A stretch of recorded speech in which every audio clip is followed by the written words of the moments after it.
IIT జేఈలో మంచి rank రానటువంటి విద్యార్థులకు బెస్ట్ ఆప్షన్ సిఎస్ఈఎంఏ కోర్సులు అడ్మిషన్స్ జరుగుతున్నవి. ఈరోజు మన topic urinary leakage in adults. ఇప్పుడు చిన్నపిల్లలు బెడ్ మీద యూరిన్ చేస్తే వాళ్ళకి తెలియదులే అనుకోవచ్చు, బట్ ఆఫ్టర్ 5 ఇయర్స్ తర్వాత కూడా చేస్తున్నారు. ఈవెన్ 17, 18 ఇయర్స్ కూడా యూరిన్ లీకేజ్ అవుతుంది నిద్రలో, వాష్రూమ్కి అంటే బెడ్ మీద యూరిన్ చేస్తున్నారు అంటే ఇది ఖచ్చితంగా ఒక సమస్యగానే చూడొచ్చు. అండ్ అమ్మాయిలైనా అబ్బాయిలైనా రిలేటివ్స్ ఇంటికి వెళ్ళినా హాస్టల్స్లో ఉన్నా ఇబ్బందిగా ఫీల్ అవుతూ ఉంటారు. మరి దీనికి ఏదైనా సొల్యూషన్ అనేది ఉందా తెలుసుకుందాము. ప్రస్తుతం అంతా ఉన్నారు సీనియర్ గైనకాలజిస్ట్ శ్రావంతి కథరాజ్ గారు. మాట్లాడేద్దాం. హాయ్ మ్యామ్, ఎలా హాయ్ ఉన్నారు? ఝాన్సీ, బాగున్నాను Jhansi. So urinary leakage in adults 18, 17 ఏజెస్లో కూడా వాళ్ళు యూరిన్ చేస్తున్నారు, నిద్రలో బెడ్ మీదే యూరిన్ పోస్తున్నారు అంటే దీన్ని మనం ఎలా చూడొచ్చు? బెడ్ వెట్టింగ్ అంటాం దీన్ని. బెడ్ వెట్టింగ్ అంటే నిద్రలోనే యూరిన్ పోసేయడం. చిన్నపిల్లల కంటే బిలో 5 ఇయర్స్ వాళ్ళకి కంట్రోల్ ఉండదు. ఎందుకంటే ఆ న్యూరలాజికల్ కంట్రోల్ అంటే నర్వ్స్ అని ఉంటాయి కదా. నర్వ్స్ అంటే సింపథెటిక్, పారాసింపథెటిక్ అని నర్వస్ సిస్టమ్ అంటాం. బ్రెయిన్ నుంచి సిగ్నలింగ్ వెళ్ళాలి. బ్రెయిన్ నుంచి సిగ్నలింగ్ వెళ్తే యూరిన్ వస్తుంది అని బ్రెయిన్ చెప్తే అప్పుడు వెళ్ళి వాష్రూమ్కి వెళ్తారు. పిల్లలకి ఏంటంటే ఆ సిగ్నలింగ్ అనేది డెవలప్ అవ్వదు. అందుకని ఎప్పుడు వస్తే వాళ్ళు పోసేస్తారు. కాబట్టి మనం డైపర్స్ మార్చడము లేకపోతే క్లాత్స్ పెట్టుకోవడం అవి చేస్తూ ఉంటాం. కానీ ఒక ఏజ్ వచ్చాక యూజువల్లీ 5 ఇయర్స్ తర్వాత పేరెంట్స్కి మమ్మీ బాత్రూమ్ వెళ్ళాలో సుస్సు వస్తుందో అని చెప్పుకోవాలి. వాళ్ళ తర్వాత వాళ్ళకి అర్థమైపోతుంది సిరీస్ అని. ఈ బెడ్ వెట్టింగ్ అనేది ఒక డిసీజ్ లాగా మనం పరిగణించాలి దీన్ని. పెద్దయ్యాక కూడా కొంతమంది ఇంకా బెడ్ వెట్టింగ్ చేస్తూ ఉంటారు. దానికి సైకలాజికల్ డిజార్డర్ ఒకటైతే న్యూరలాజికల్ డిజార్డర్. న్యూరలాజికల్ అంటే నర్వస్ సిస్టమ్, పారాసింపథెటిక్ సిస్టమ్ అని ఒకటి ఉంటుంది. అది వాళ్ళల్లో డిఫెక్ట్ ఉంటుంది, ఏదో ప్రాబ్లం ఉంటుంది. అంటే కాన్షియస్గా ఉన్నప్పుడు వాళ్ళు వెళ్తారు కానీ నిద్రలో వాళ్ళకి ఆ సిగ్నలింగ్ రావట్లా. మామూలుగా మనం హెల్తీగా ఉండేవాళ్ళం ఏంటి, నిద్రలో కూడా యూరిన్ వస్తే ఏం చేస్తాం, లేచి బాత్రూమ్కి వెళ్ళి వాష్రూమ్కి వెళ్ళేసి వస్తాం. వీళ్ళకి తెలియదు అసలు వస్తున్నట్లు కూడా. అంటే ఆ సిగ్నల్ బ్రెయిన్ నుంచి ఆ బాడీకి రాదు. దానివల్ల ఏం చేస్తారు అంటే వాళ్ళకి తెలియకుండానే అది చేసేస్తూ ఉంటారు. సో సైకలాజికల్గా కొంతమందికి ఆ డిజార్డర్ ఉంటుంది. సైకలాజికల్ అంటే తెలియట్లేదు వాళ్ళకి. న్యూరలాజికల్ డిజార్డర్ ఉంటే సరే అది వేరే ప్రాబ్లం. కానీ కొంతమందికి సైకలాజికల్గా అంటే అదే అలవాటు అలాగే చేస్తూ ఉంటారు. సో మనం చిన్న 12 ఏళ్ళు 13 ఏళ్ళు ఈవెన్ 16 ఇయర్స్ వాళ్ళకి కూడా ఇట్లా అవుతూ ఉంటే పేరెంట్స్ మా దగ్గరకు తీసుకొస్తూ ఉంటారు. వాళ్ళకి ఫస్ట్ కౌన్సిలింగ్ సెషన్స్ అంటే ఫస్ట్ రూల్ అవుట్ చేస్తాం. ఎందుకు ఇట్లా న్యూరలాజికల్గా ఏమైనా ప్రాబ్లం ఉందా అంటే ఆర్గాన్ ప్రాబ్లం ఏమైనా ఉందో చూసాక కౌన్సిలింగ్ సెషన్స్ ఉంటాయి. అట్లా కాదు అంటే అది నిద్రపోయేటప్పుడు కేసెస్ ఏముంటాయి మ్యామ్ ఇట్లా న్యూరలాజికల్ డిజార్డర్స్ అంటే అదే పారాసింపథెటిక్ నర్వస్ సిస్టమ్ అని ఏదైతే ఆ ఏరియాకి వెళ్ళి సిగ్నల్ ఇవ్వాలో అది డిఫెక్ట్ ఉంటుంది. సో దానికి రకరకాల ట్రీట్మెంట్లు అంటే దానికి మెడిసిన్స్ ఇస్తారు, లేకపోతే దానికి ఏమంటారు కరెంట్ లాంటిది. అంటే మనం జనరల్ వర్డ్లో కరెంట్ అంటాం.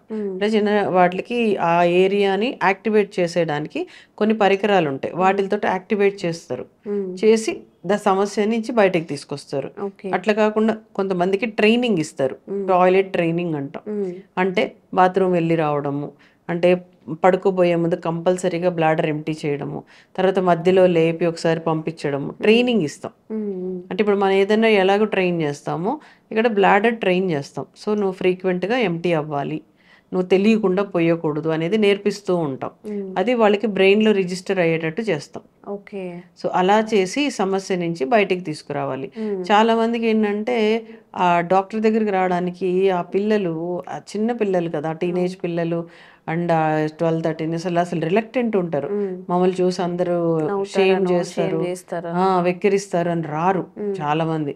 వచ్చినా కూడా అసలు చాలా కోపంగా వాళ్ళకి అది బాధ ఉంటుంది, అందరు నన్ను అంటున్నారు అని. So అట్స్ a very sensitive matter.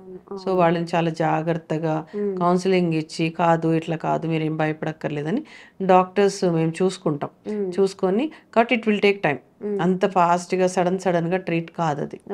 స్లోగా దాన్ని తీసుకొని వచ్చి ముందు ఫ్రీక్వెన్సీని తగ్గించుకుంటూ తర్వాత దాన్ని ప్రొలాంగ్ చేసుకుంటూ నార్మలైజ్ చేస్తూ ఉంటాం. బట్ బేసిక్గా ఏంటంటే ఏమైనా పెథాలజీ ఉందా అంటే రోగం ఏమన్నా ఉందా కనుక్కోవాలి ఫస్ట్. దాని తర్వాత కౌన్సిలింగ్. ఏదైనా వేరే ఇష్యూస్ రిలేట్ ఉన్నాయా? ఎగ్జాక్ట్లీ, వేరే ఇష్యూస్ కూడా ఉంటాయి. ఫస్ట్ అవి ఉన్నాయా ఏమో అని కనుక్కోవాలి. అది లేకుండా ఊరికి పిల్లలతోటి కౌన్సిలింగ్ ఇస్తే కుదరదు. ముందు అది లేదు, హెల్దీగా ఉంది అదర్వైజ్ తెలిసాక ఈ సెషన్స్ పెట్టుకుంటే సక్సెస్ఫుల్గా అయిపోవచ్చు. ఇప్పుడు అమ్మాయిలు కూడా చూస్తుంటాం మనం.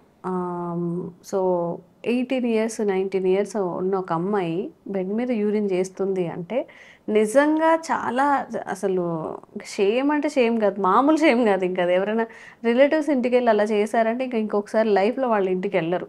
సో విమెన్కి మెన్కి డిఫరెంట్గా ఉంటాయి, అబ్బాయిలకి అమ్మాయిలకి ఇష్యూస్ అనేవి వేరే వేరే ఉంటాయా, ప్రాబ్లమ్స్ లేదు, అనేవి?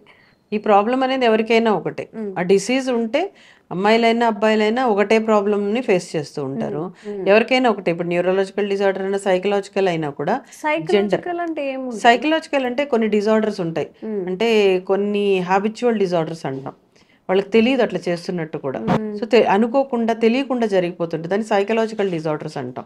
వాటి కోసమే సైకాలజిస్ట్ వాళ్ళతోటి డాక్టర్స్ని పిలిచి వాళ్ళతోటి కౌన్సిలింగ్ ఇప్పిస్తూ ఉంటాం. కౌన్సిలింగ్ ఇచ్చినప్పుడు వాళ్ళవి అసలు ఎందుకు అలా చేస్తున్నారు, ఎందుకు వాళ్ళు నిద్ర లేవలేకపోతున్నారు అనేది మాట్లాడి తెలుసుకుంటారు. సో కౌన్సిలింగ్ పార్ట్స్ ఇక్కడ అంటే డిసీజ్ పార్ట్ ఉంటే ఎవరికైనా అమ్మాయికి అబ్బాయికైనా ట్రీట్మెంట్స్ ఆర్ సేమ్. కొన్ని టాబ్లెట్స్ ఎట్లా వేసుకోవాలి నేర్పించడం అయ్యి. సెకండ్ పార్ట్ సైకలాజికల్ డిజార్డర్స్లో వాళ్ళని ఫ్రీక్వెంట్గా పిలుచుకొని వాళ్ళతోటి మాట్లాడి దాన్ని తీసుకొస్తారు. Because it's like very sensitive. కొంతమంది వాళ్ళు కూడా ఎట్లా అంటే నేను చూసిన వాళ్ళలో సూసైడ్ చేసుకోవడం కూడా చూశాను. ఒక అబ్బాయి 17 years, అది షేమ్గా ఫీల్ అయ్యి హాస్టల్లో ఉండాలి అబ్బాయి, వేరే దారి లేదు. హాస్టల్ ఇట్లా అవుతూ ఉంటే అందరూ వెక్కిరించడం అట్లా చేసి తర్వాత పాపం సూసైడ్ చేసుకున్నాడు, మనకు తెలిసిన పిల్లోడు అనమాట. సో అది కూడా ఉంటుంది కాబట్టి మనకి తొందరగా అంటే 5 years తర్వాత పిల్లలకు కంట్రోల్ కాలేదు అంటే పేరెంట్స్ దాన్ని కొంచెం అప్పటి నుంచే పెద్ద అయ్యే వరకు ట్రీట్మెంట్ ఇవ్వకుండా కాకుండా అర్లీ ఏజ్లోనే దాన్ని పట్టుకొనేసేసి ఎందుకు ఇలా అవుతుంది అని కనుక్కొనేసేసి దానికి ట్రీట్మెంట్ ఇచ్చుకుంటే టీనేజ్ వరకు వాళ్ళకి ఆ సమస్య లేకుండా ఉంటుంది. ఓకే. సో మీ పిల్లల్లో ఏదైనా ఇలాంటి ఇష్యూస్ ఫేస్ చేస్తున్నప్పుడు ప్యాంపరింగ్ చేస్తూ తొందరగా ట్రీట్మెంట్ తీసుకునేలాగా వాళ్ళకి మోటివేట్ చేయండి. చెప్పుకోలేని సమస్య, బట్ ఎంత తొందరగా దీని నుంచి గెట్ రిడ్ ఆఫ్ అయితే అంత మంచిది. Thank you so much ma'am.